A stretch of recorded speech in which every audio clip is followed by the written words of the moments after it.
Hi, I'm Hurriya. I'm Vice President Commercial Banking with the Royal Bank of Canada, and I'm also an immigrant from Pakistan.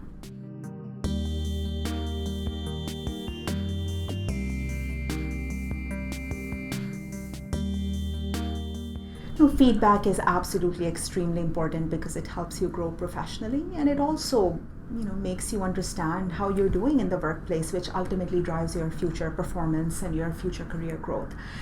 It is instinctive for human beings to get defensive when we hear negative feedback. So sometimes we may be in a position where we don't proactively ask for feedback because we're scared of what we might hear.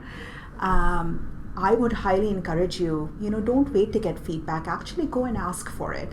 And it is important to kind of make it clear that you're looking for feedback in order to continue to grow and develop your skills and capabilities and to be the right fit when future opportunities come up. When you do receive feedback, it's important to kind of take both the positive and the negative feedback and process both of them together. Another instinct we have as human beings really is to take the negative feedback and focus on that and obsess over the negative feedback and just throw all the positive out of the window. Don't do that. If somebody is giving you a balanced viewpoint, it's just as important to kind of embrace the strengths that you bring to the table, as well as to think about, okay, here are some areas that I need to work on.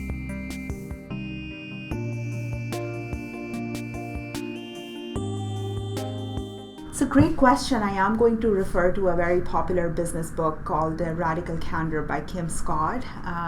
We talk about it a lot in the business community, certainly at my organization. And the idea behind Radical Candor is giving feedback from a place of caring. So giving feedback that's genuine, honest, authentic, but doing it from a place of caring. And we really use and adopt that idea because the intent about it is we're giving feedback because we care about the individual's future success. So it's not about telling somebody all the things that they're doing wrong. It's really not about that. It's about sharing in a very kind of balanced fashion feedback that is going to help the person grow. And it's important to remember that they may not be aware of it either, right? So if somebody's kind of made a mistake or done something maybe that wasn't received well, they may not necessarily be aware of it. And as a caring manager, it is important for you to share, right? I mean, if I'm invested in somebody's career as a leader, and I know that there's some behaviors or activities that they're doing that are potentially going to get in their way, I want to be able to share it with them. And actually, I won't be a very good manager if I didn't. It also doesn't have to be like a big thing. It could be 5 minutes of feedback. As long as it's ongoing, it's timely, and it's something the person can implement and take action on right away. It doesn't have to be a whole hour-long conversation. It could be 5 minutes in the hallway. The final piece I'll say is, we keep thinking about feedback as negative. It's just as important to give positive feedback, right? And I think sometimes as managers, we might not say something if the person is doing a great job because there's nothing to fix. They're doing a great job. It's more like keep doing what you're doing. But one of the things I found in my experience in leadership is that people want to hear positive feedback. People want to know they're doing a good job, and we can't assume that they know. So as leaders, it's also important to make sure that we're acknowledging the good things employees are doing instead of just giving them constructive feedback.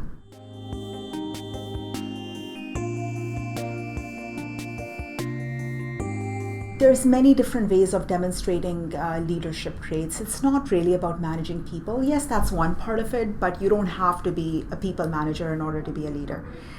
When I think about leadership traits, I think about soft skills, right? Ultimately, leadership is really about connectivity. It's about communication skills. It's about your ability to impact, influence, and inspire others to do a great job. And you don't have to be a leader. You could be a coach, you could be a mentor, you could be a great team player in the workplace. You could be someone who organizes different employees around a cause. All of that is leadership. Like it could be throwing a birthday party for somebody, or somebody gets engaged, throwing a shower for them. All of those things demonstrate that you're somebody who can take charge, who's a team player, and who knows how to mobilize people. And ultimately, that's what leadership is all about.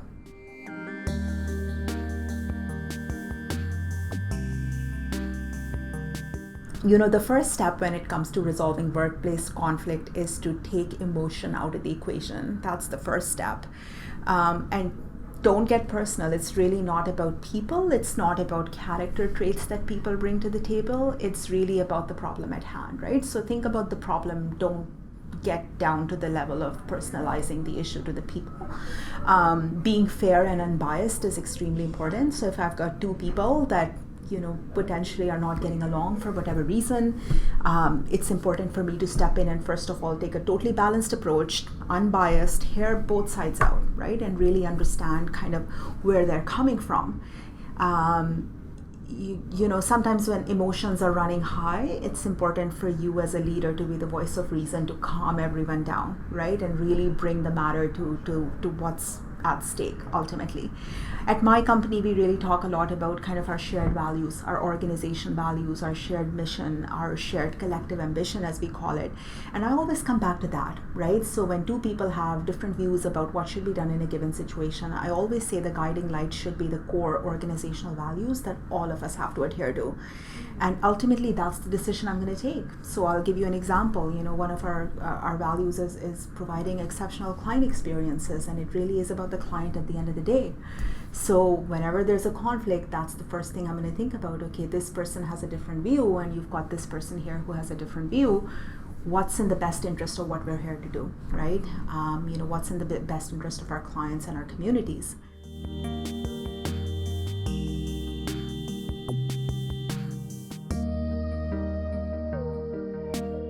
Patience and perseverance and persistence always win out. I think the first thing as a newcomer is, maybe just thinking about the fact that it takes time to establish yourself, right? So, especially if you're coming from a different country and you've been extremely successful in your home country and you're coming here and now on some level maybe you need to start from scratch. It's important to have reasonable expectations. Like, it's not physically not possible for you to, be in the same position that you were in on day one. Now, it's not just the same career position, it's also your standing in the community, your networks, all of that, right? I think it's important to continue doing the activities, right? So continue doing what you need to do to get closer to your goals, and it takes time ultimately to get there, and you need to make sure you have that patience, right? If you keep doing it every single day, if you keep putting yourself out there, if you keep kind of building your network, if you keep meeting people within your industry, those doors are going to open when you least expect them to.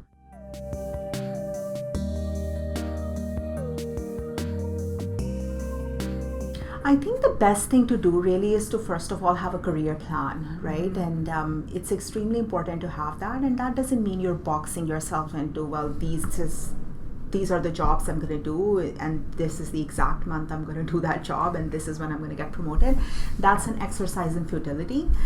It's important to have like an ultimate North Star where you're trying to get to, right? And like, what's your ultimate goal? Or it could even be a 5-year goal or a 10-year goal, right? That's your big picture goals.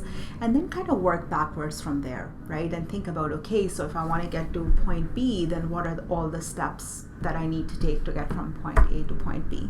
So it's important to have that plan, but the second piece, it's important to communicate that plan with the right sponsors and mentors and leaders at your organization, right? Because it's all well and good for you to have a plan, but you need people along for the journey that are going to advocate for you and speak up for you so you can achieve that plan.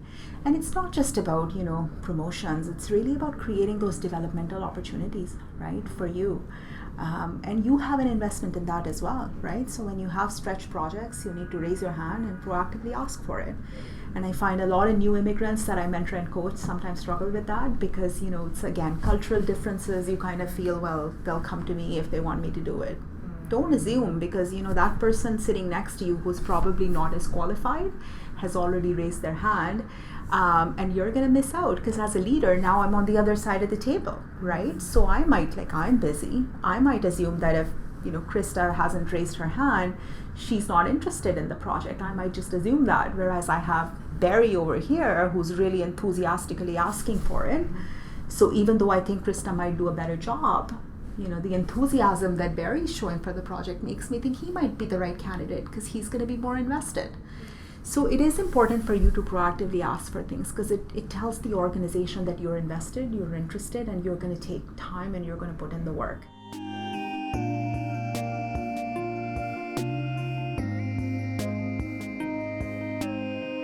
I think I mentioned this before. I think soft skills are ultimately the most important thing, right? So when you think about a Canadian workplace, what are the core skills that are absolutely in demand? Doesn't matter what industry you work in, doesn't matter what you do for a living, if you're a salesperson or a technical person. And that would be, teamwork is a big part of it, right? Collaboration and teamwork is something that is woven into the fabric of our society. Is how do you work with people? How do you collaborate? How do you kind of work in situations where you have to reach decisions in a consensus? You've got shared deadlines. So being able to demonstrate that you can do that is really important. I would also say that, building connections, interpersonal skills, again, related to what I mentioned around collaboration and teamwork, again, are extremely important. That's how you grow. But ultimately, what's most important is that you have a learning mindset, right? So if you're coming in with a fixed mindset and thinking, okay, these are my skills and this is what I know and this is what I don't know, ultimately you're going to trip up. It doesn't matter what industry you're in, the world is changing extremely fast. And certainly in my industry, in financial services, we see that there's a lot of transformation happening with the technological change, with digital transformation. There's so much. And the biggest change that we're going to see and the biggest skill that we're going to see in the future is adaptability. And that's true whether you're an immigrant or you're like a local Canadian. It really doesn't matter. The one skill that you will need in the future place of work is going to be adaptability.